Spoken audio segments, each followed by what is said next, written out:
everybody, this is Digraj Singh Rajput. Welcome to social school. इस video में हम क्या पढ़ने वाले हैं? इस वीडियो में हम पढ़ेंगे factors that have enabled globalisation. पिछले वीडियो में हम लोगों ने समझा व्हाट इज ग्लोबलाइजेशन. तो वो जो इंटरकनेक्शन और इंटरलिंकिंग है वो ग्लोबलाइजेशन है. हो गया ग्लोबलाइजेशन.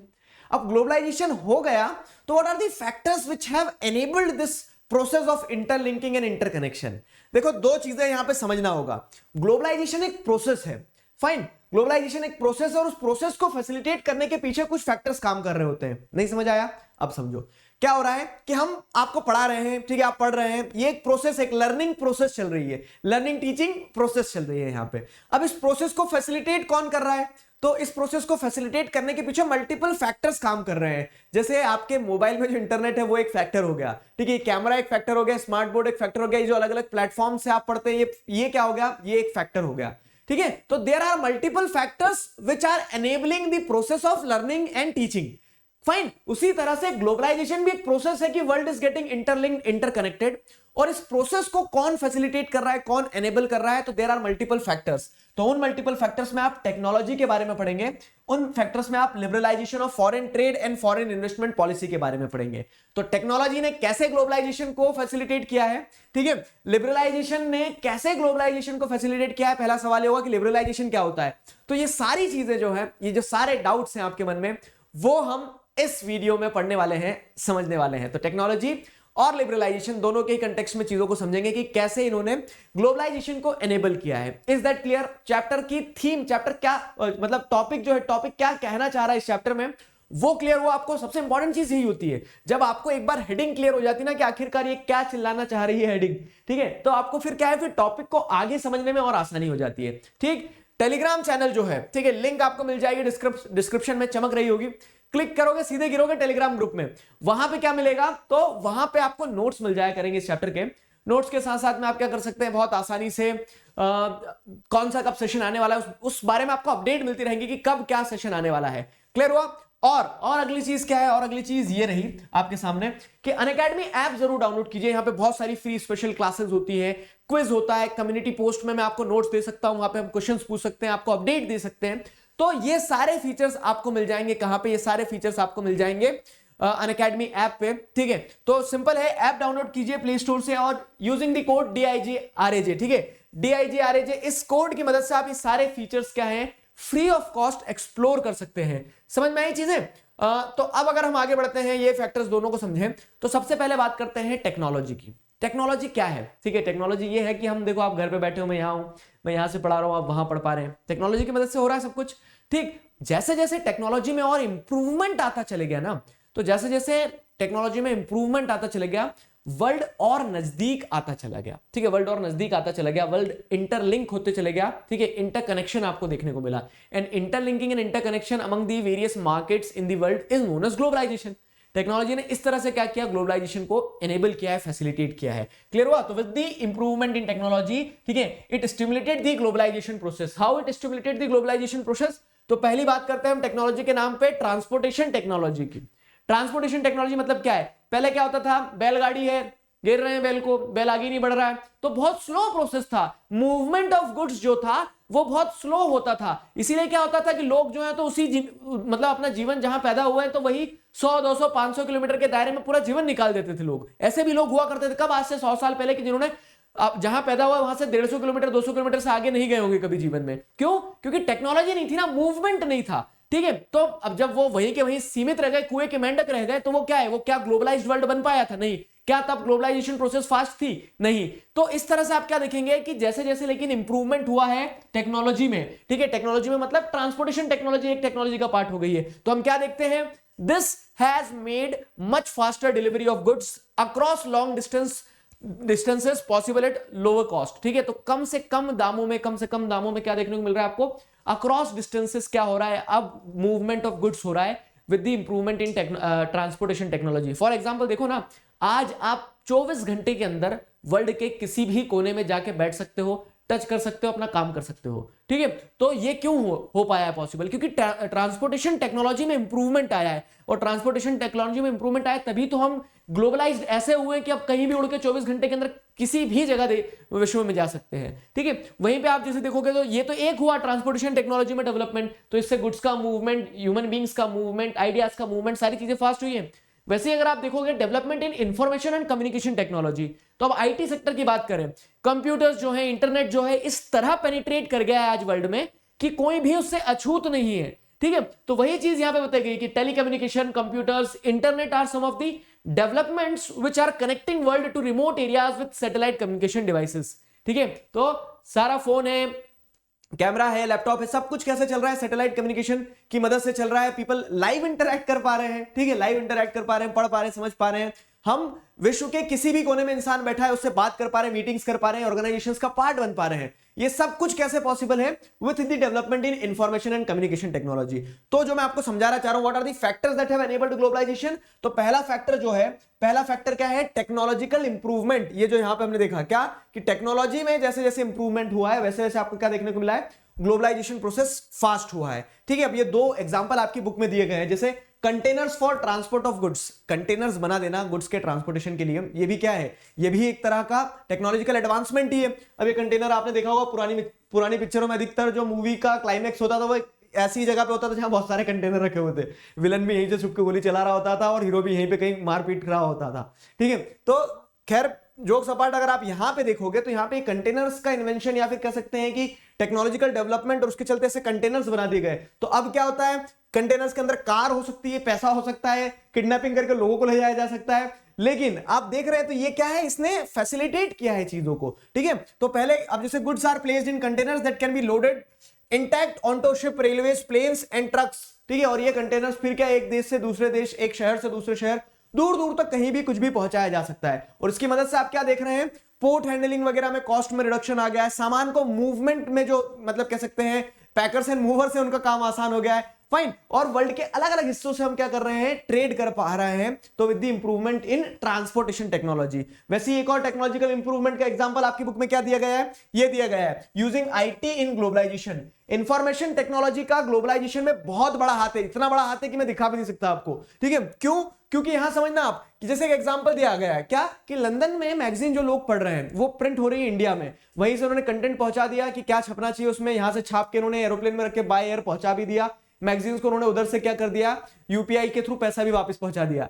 समझ में आया? तो सारा सब कुछ ये कनेक्शन लंदन और इंडिया जो है जुड़ गया, दिल्ली में प्रिंट हुई मैगजीन। और ये कैसे हो पा रहा है? क्योंकि टेक्नोलॉजिकल इंप्रूवमेंट आपको देखने को मिल रहा है। आईटी सेक्टर में आपको क्या देखने को मिल रहा है? मतलब आप आईटी का इस्तेमाल करके, इंफॉर्मेशन कम्युनिकेशन टेक्नोलॉजी का इस्तेमाल करके वर्ल्ड में ग्लोबलाइजेशन को पॉसिबल बना पा रहे हैं। ठीक है, so these are some of the factors. ठीक है, मतलब एक फैक्टर आपने लिबरल वो समझ लिया क्या कि कैसे टेक्नोलॉजी ग्लोबलाइजेशन को एनेबल कर रही है।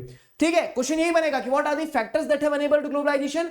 तब आपको एमएनसी, वर्ल्ड ट्रेड और ये वो नहीं लिखना है, तब क्वेश्चन समझना होगा। तो फैक्टर्स दैट हैव एनेबल्ड में टेक्नोलॉजी के बारे में लिखोगे और दूसरा लिखोगे लिबरलाइजेशन ने ग्लोबलाइजेशन को प्रमोट किया है। अब सारी कहानी एक तरफ, मैं आपको पहले लिबरलाइजेशन समझा देता हूं। ठीक है, ये जो चाइनीज टॉयज वाला एग्जांपल था ना, इसको थोड़ा रिकॉल करो, इससे कनेक्ट करते हैं। चलो ठीक है, liberalisation of foreign trade and foreign investment policy. यहां पे लिबरलाइजेशन क्या है, ट्रेड बैरियर क्या है, ये दो चीजें हैं। चाइनीज टॉयज के एग्जांपल से हम समझते हैं। ठीक है, अभी बुक में मत जाओ, सिर मत लड़ाओ, सिंपल समझो बस चीजों को कि लिबरलाइजेशन ने कैसे फॉरेन ट्रेड को क्या किया है, फॉरेन ट्रेड को एक तरह से, फॉरेन ट्रेड को या फिर ग्लोबलाइजेशन को एनेबल किया है। तो जैसे हमने क्या बताया था कि ये है चाइना, मान लो। ठीक है, ये चाइना, सी फॉर चाइना। अब ये क्या है? ये है हमारा देश इंडिया। क्लियर हुआ? तो हमने क्या देखा था कि चाइनीज टॉयज जो है, चाइनीज टॉयज जो है तो क्या किया जाता है? चाइनीज टॉयज जो है, ठीक है, चाइनीज टॉयज को इंडिया में चाइनीज मैन्युफैक्चरर्स बेचते हैं। चाइनीज मैन्युफैक्चरर्स बेच रहे हैं। अब उन्होंने क्या किया? यहाँ पे जो इंडियन टॉय मैन्युफैक्चरर्स थे, ठीक है, इंडियन टॉय मैन्युफैक्चरर्स थे, इनका क्या कर दिया? काम खत्म कर दिया। क्यों? क्योंकि चाइनीज टॉयज सस्ते आते थे, सस्ते आ रहे थे। इस कारण से क्या है कि उन्होंने धीरे धीरे इंडियन मार्केट में जो इंडियन कंज्यूमर्स है, अब जो मतलब दिस इज ट्रूथ क्या कि कंज्यूमर जो है ना, कंज्यूमर ना चाइना का सगा है ना इंडिया का सगा है, वो ये देखता है कि मुझे पैसे कहां कम पड़ रहे हैं। ठीक है, तो जब उसके सामने दो ऑप्शन रहेंगे, एक गुड्डा गुड़िया जो है वो 50 रुपए का, एक गुड्डा गुड़िया जो है 100 रुपए का, तो स्वाभाविक है कि वो ये पलट के नहीं देखेगा मेड इन इंडिया लिखा है मेड इन चाइना। देखो, एक वो कंसाइंसनेस डेवलप होना अलग चीज है कि देश में एक लहर चली जिसके चलते सभी ने चाइनीज बॉयकॉट कर दिया। ठीक है। लेकिन आप जब सिचुएशन नॉर्मल हो जाएगी, लोगों का जोश ठंडा हो जाएगा, तब आप वापस क्या देखेंगे कि आदमी रैशनल किस चीज को लगाता है कि कहां उसे सस्ता बैठ रहा है।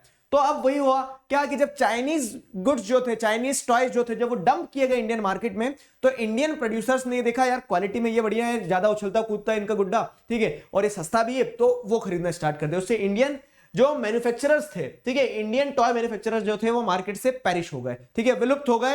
विलुप्त प्रजाति आ गई किसकी? इंडियन टॉय मैन्युफैक्चरर्स की। इतनी कहानी मैंने आपको उधर एग्जांपल में समझाई थी, ठीक। अब यहां पे आप देखो क्या है, यहां पे चाइनीज टॉयज आ पा रहे हैं। क्यों आ पा रहे हैं? क्योंकि हम बॉर्डर पे खड़े नहीं थे क्या? नहीं, ऐसा कुछ नहीं है, ठीक है। चाइनीज टॉयज इस कारण आ पा रहे हैं क्योंकि आप जैसे समझोगे तो हमारी इकोनॉमी में हमने क्या करके रखा था, किसी प्रकार का ट्रेड बैरियर लगा के नहीं रखा था। एक नया शब्द आया आपके सामने, ट्रेड बैरियर क्या है? ट्रेड बैरियर मतलब क्या है कि जो भी आपकी इकोनॉमी में गुड्स आ रहे हैं, ठीक है, जो भी आपकी इकोनॉमी में बाहर से क्या हो रहा है, जैसे आप देखेंगे तो इंपोर्टेड गुड्स आ रहे हैं, तो आप उनके ऊपर क्या लगा देते हैं? रिस्ट्रिक्शंस लगा देते हैं अगर, ठीक है। तो इन रिस्ट्रिक्शंस को ट्रेड बैरियर कहते हैं। सपोज ट्रेड बैरियर लगा होता तो क्या चाइनीज गुड्स आसानी से आ पाते हैं इंडियन मार्केट में? मतलब ऐसा नहीं कि हम बॉर्डर पे बंदूक लेके खड़े हैं, चाइनीज टॉयज दिख नहीं जाना चाहिए इधर, गुड्स आएंगे, मतलब सामान तो बिकेगा। लेकिन ट्रेड बैरियर का मतलब क्या होता है पता है? ट्रेड बैरियर का मतलब ये आपने रिस्ट्रिक्शंस लगा दिए। कैसे? आपने बोल दिया ठीक है, ये चाइनीज मैन्युफैक्चरर बड़े चालाक हैं, 50 रुपए में बेच रहे हैं सामान, उन्हें पता है क्योंकि इंडिया के अंदर 80 रुपए में बेचना है वो सामान, इंडियन मैन्युफैक्चरर्स जो है,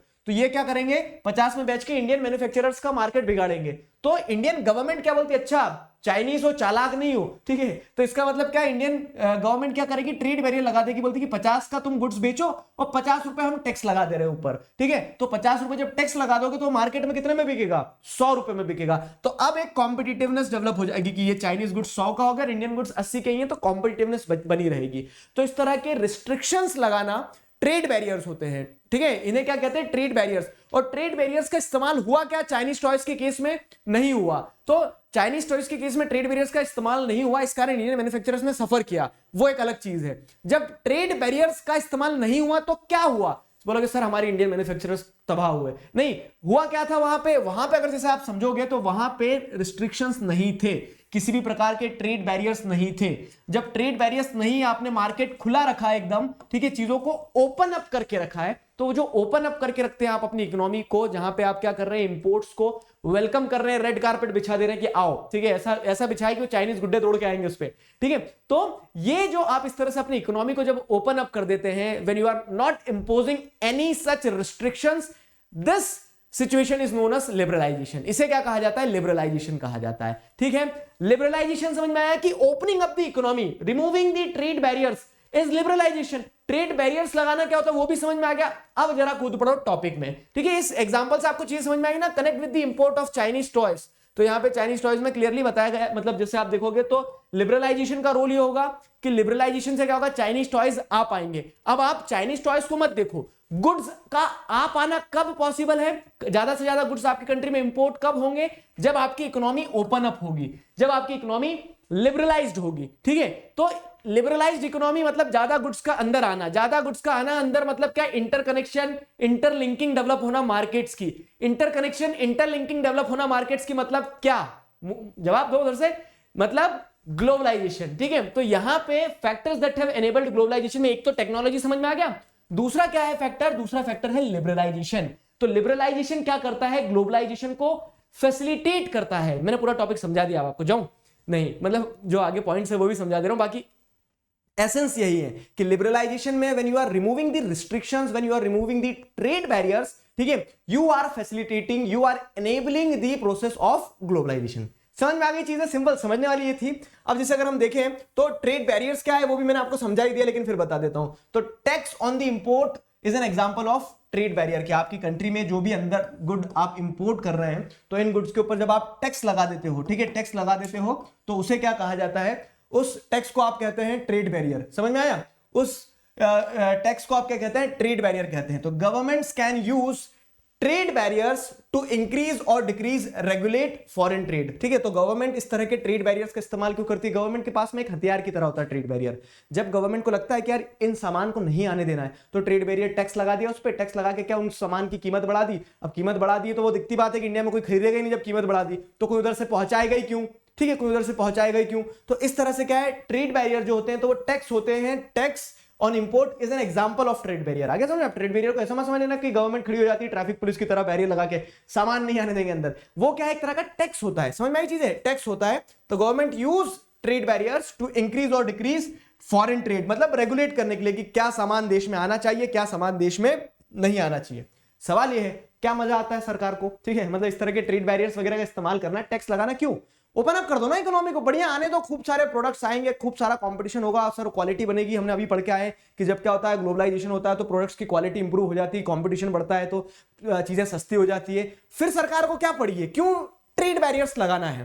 तो देखो कुछ भी चीज सही या गलत नहीं होती है, ठीक है, सिचुएशंस उन्हें डिफाइन करती है। तो ट्रेड बैरियर्स का इस्तेमाल एक समय पे सरकार ने खूब करा, और क्यों करा पता है, उसका कारण क्या है, व्हाई? तो यहां पे कारण दिया गया, this was considered necessary to protect the producers within the country from the foreign competition. अब ये चीज समझो जरा, हमारे को आजादी मिली 1947 में, ठीक है, 1947 से 1950 3 साल तो समझते ही रह गए हम कि आजादी क्या चीज है। 1950 की भी अगर हम सिचुएशन की बात करें तो 1950 में इंडियन इकोनॉमिक सिचुएशन क्या थी, इंडिया में देख लो, और यूएस की इकोनॉमिक सिचुएशन क्या थी वो देख लो आप, ठीक है। यहां पे कंप्यूटर्स वगैरह की तैयारी कर ली थी उन्होंने, इंटरनेट वगैरह आने लगा था 1950 के आसपास की अगर हम बात करें तो। और यहां क्या हो रहा था, ठीक है, यहां जैसे अगर आप देखोगे तो अभी तक लोग क्या कर रहे थे, मतलब जैसे मतलब रिलेटिवली क्या है, इकोनॉमिक डेवलपमेंट बहुत पीछे था ना हमारा। तो उस कंटेक्स्ट में आप जैसे इंडिया में देखोगे तो अब इंडिया में मान लो किसी ने क्या, इंडिया में किसी ने कपड़े बनाने की एक फैक्ट्री चालू करी, ठीक है, उसने सोचा मैं कपड़े बनाऊंगा, लोग घूम रहे हैं बिना कपड़े के ना पहना दूंगा, ठीक है। अब क्या हो रहा है, यूएस में पहले से सब कुछ क्या है, मिल मेड क्लोथ थे, मैकेनाइज्ड हो चुकी थी चीजें सब कुछ। अब क्या होगा कि ये आदमी जो घूम रहा है बिना कपड़े के, इसे कपड़ा पहनाना है, और वो कपड़ा इंडिया में भी कोई मैन्युफैक्चरर्स क्लोथ प्रोड्यूस कर रहे हैं, और वही क्लोथ मैन्युफैक्चरर कहां है, यूएस में भी है।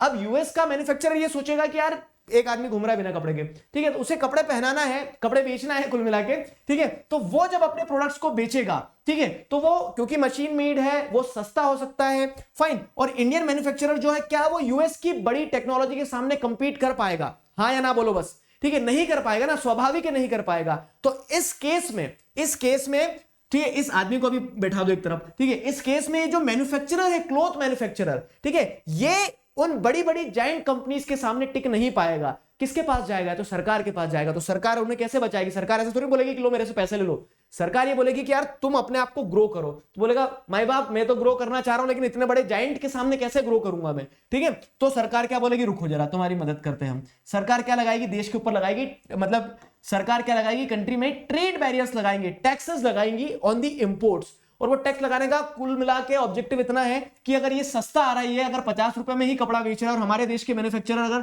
60 रुपए में ही बना पा रहे हैं, ठीक है, इससे कम में वो बना ही नहीं पा रहे, टेक्नोलॉजी नहीं है, तो इसके ऊपर 20 रुपए का टैक्स लगा के सरकार क्या कर देगी, इस प्रोडक्ट को ट्रेड बैरियर की मदद से 70 का कर देगी। तो आप देखोगे कि इंडियन मैन्युफैक्चरर जो है उनका प्रोडक्ट रिलेटिवली सस्ता लगेगा और वो सर्वाइव कर जाएंगे मार्केट में, वो कॉम्पिटिशन के लायक बन जाएंगे। मतलब सिंपल सा ऐसा है कि जब आप एक बच्चे को दौड़ना सिखाते हैं ना, तो ऐसा थोड़ी ना कि पहले दिन ही उसे हुसैन बोल्ट के साथ दौड़ा दोगे। शुरुआत में आप क्या करोगे, शुरुआत में आप उसकी हैंड होल्डिंग करोगे, पहले उसे सिखाओगे, ठीक है, उसे पोजीशंस लेना सिखाओगे, आप उसको थोड़ा सा क्या करोगे, ट्रैक पे दौड़ना सिखाओगे। हाँ, एक समय ऐसा भी आएगा जब वो खुद इतना काबिल हो जाएगा कि वो अपने आप दौड़ के हुसैन बोल्ट को हरा सकता है, तब आप उसे छोड़ दोगे, ऐसा तो नहीं तब भी गोदी में लेके दौड़ोगे।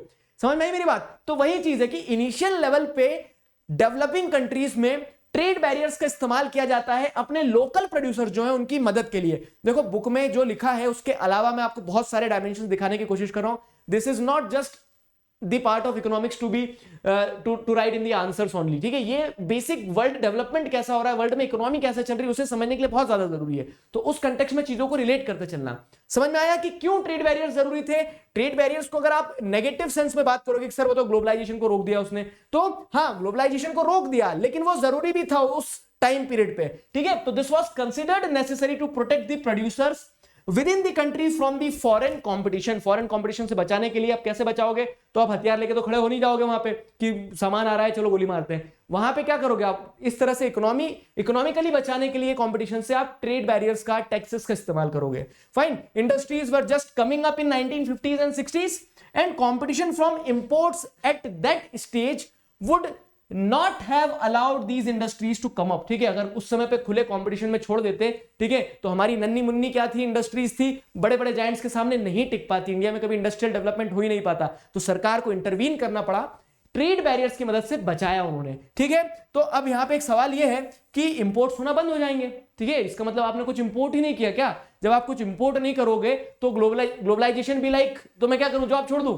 मतलब ग्लोबलाइजेशन तो बंद ही हो गया उस समय पे, ग्लोबलाइजेशन से आप तो रोक रहे हैं। तो ऐसा नहीं है, हमने इंपोर्ट्स पूरी तरह से बंद नहीं करे थे। क्या देख रहे हो? तो एसेंशियल आइटम्स जो थे जिसके हमारे यहाँ पे कमी थी, मान लो हमारे पास टेक्नोलॉजी नहीं थी तो हम टेक्नोलॉजी इंपोर्ट करेंगे, लेकिन हमारे यहाँ गेहूं प्रोड्यूस हो रहा है, अब आप अमेरिका से भी गेहूं ले आओगे तो हमारे यहाँ का गेहूं फिर वही बोलेगा क्या जॉब छोड़ दूं मैं, ठीक है। तो उस तरह से ग्लोबलाइजेशन भी जरूरी था, लेकिन उस समय पे लोकल प्रोड्यूसर्स को, लोकल मैन्युफैक्चरर्स को बचाना भी तो जरूरी था। तो इस कारण से ट्रेड बैरियर जरूरी थे। लेकिन हम क्या पढ़ रहे हैं, ब्रॉड हेडिंग को जरा रिकॉल करो, ठीक है, बह गए हम सब। हम पढ़ रहे हैं factors that have enabled globalisation. तो ग्लोबलाइजेशन को किस फैक्टर ने एनेबल किया? तो ग्लोबलाइजेशन को जिस फैक्टर ने एनेबल किया वो लिबरलाइजेशन है।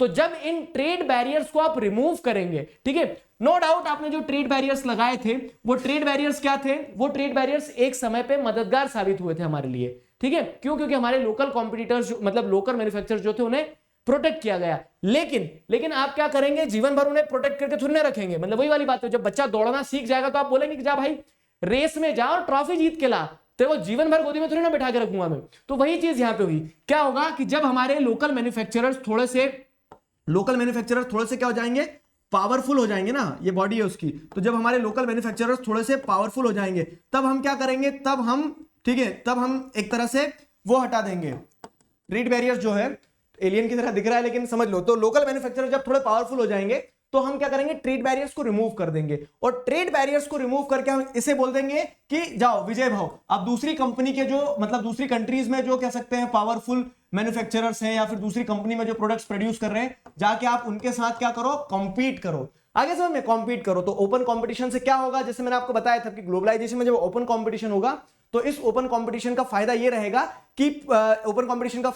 कि अलग अलग मतलब वो जो है मैन्युफैक्चरर्स वो अपने गुड्स बेचेंगे और जिनके गुड्स बेहतर रहेंगे वो मार्केट में आएंगे, ठीक है, अच्छी क्वालिटी कम दाम में मिलेंगे। तो इससे अल्टीमेटली बायर्स को ही फायदा होना है। समझ में आया? तो यही चीज को ध्यान में रखते हुए क्या किया गया, लिबरलाइजेशन पे फोकस किया गया। और जब आप ट्रेड बैरियर्स को रिमूव कर दोगे, इकोनॉमिक्स को ओपन अप कर दोगे, तो लिबरलाइजेशन होगा। तो रिमूविंग बैरियर्स और restrictions set by the government is what known as liberalisation, ठीक है। तो जो गवर्नमेंट ने टैक्स बैरियर्स लगाए थे, जो ट्रेड बैरियर्स लगाए थे, टैक्सेस लगाए थे, जब आप उन्हें रिमूव कर दोगे तो उस प्रोसेस को लिबरलाइजेशन कहा जाता है। समझ में आया? तो लिबरलाइजेशन को क्या है, तो around 1991 some far reaching changes in policies were made in India। तो 1991 के आसपास कुछ फार रीचिंग पॉलिसीज इंडिया में ली गई जिसने लिबरलाइजेशन को फैसिलिटेट किया। जैसे गवर्नमेंट ने क्या किया, तो government decided that the time had come for Indian producers to compete with producers around the globe. उन्होंने बोल दिया कि तैरना है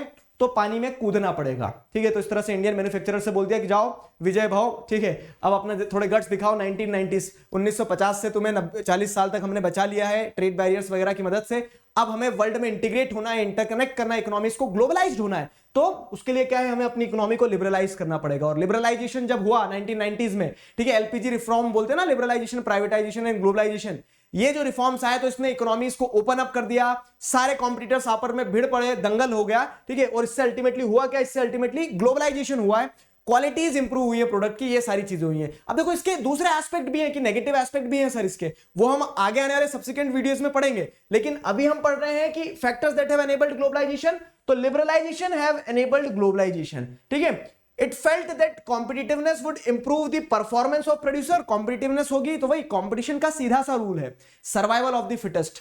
बना रहना है ना अगर कंपटीशन में, तो बी द बेस्ट वाली स्पिरिट तो रखना पड़ती है। और वही चीज आएगी, कब आएगी, जब आप लिबरलाइज कर दोगे चीजों को, ठीक है, within the country, since they would have to improve their quality. Quality improve करो, टिके रहो मैदान में। जिस दिन क्वालिटी इंप्रूव नहीं, मतलब क्वालिटी डिग्रेड करोगे, पेरिश हो जाओगे, ठीक है, स्वाहा हो जाओगे। समझ में आई? This decision was supported by powerful international organisations. और ये जो लिबरलाइजेशन हुआ, इकोनॉमीज का ओपन अप हुआ, ठीक है, तो इकोनॉमीज ये जो ओपन अप हुई है, तो इस डिसीजन को किसने, powerful international organisations such as WTO ने, और भी बहुत सारी ऑर्गेनाइजेशंस, जैसे आप क्या देखेंगे, वर्ल्ड बैंक हो गई, इन पावरफुल इंटरनेशनल ऑर्गेनाइजेशन ने बोला कि हाँ लिबरलाइजेशन होना चाहिए। क्यों? क्योंकि ग्लोबलाइजेशन होगा और उनके अपने वेस्टेड इंटरेस्ट थे।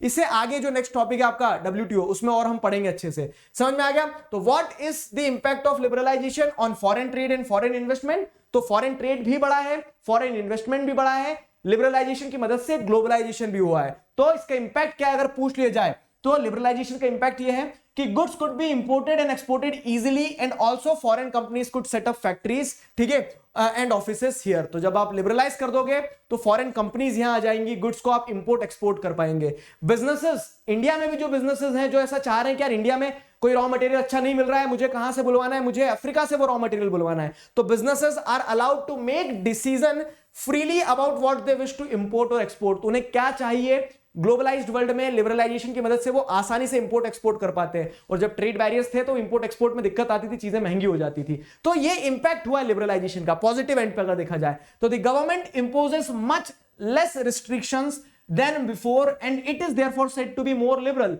हम क्या कह रहे हैं, ईज ऑफ डूइंग बिजनेस आ गई है। ईज ऑफ डूइंग बिजनेस क्यों, क्योंकि अब गवर्नमेंट ज्यादा इंटरफेयर नहीं कर रही है।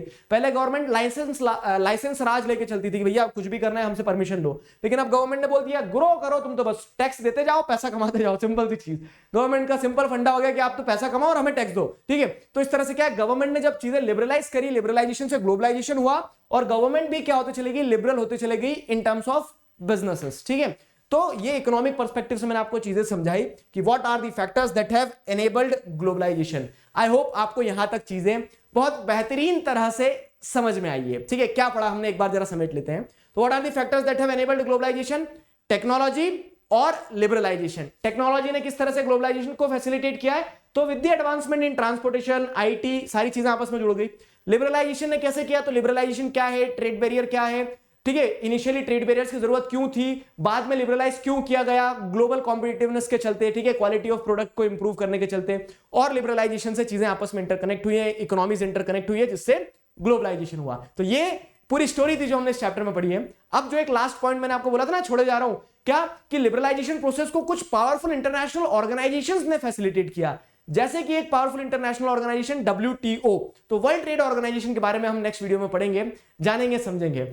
Till then, stay connected, keep learning. Signing off with this together. We will. Thank you very much.